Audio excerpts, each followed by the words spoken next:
Syederalun, Suzuya meresmikan pembukaan outlet ketiga di Banda Aceh, tepatnya di lantai 2 Gedung Pasar Aceh Baru, Jalan Diponegoro, Banda Aceh. Ini merupakan outlet yang khusus menjual busana. Meski dijadwalkan buka mulai pukul 11, namun masyarakat sudah memadati lokasi ini bahkan 3 jam sebelumnya.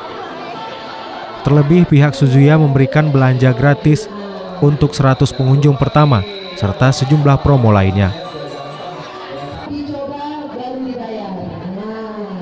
Diharapkan semua fasilitas di Suzuya Pasar Aceh Baru dapat memberikan kemudahan bagi pelanggan dalam memenuhi kebutuhan pakaian keluarga.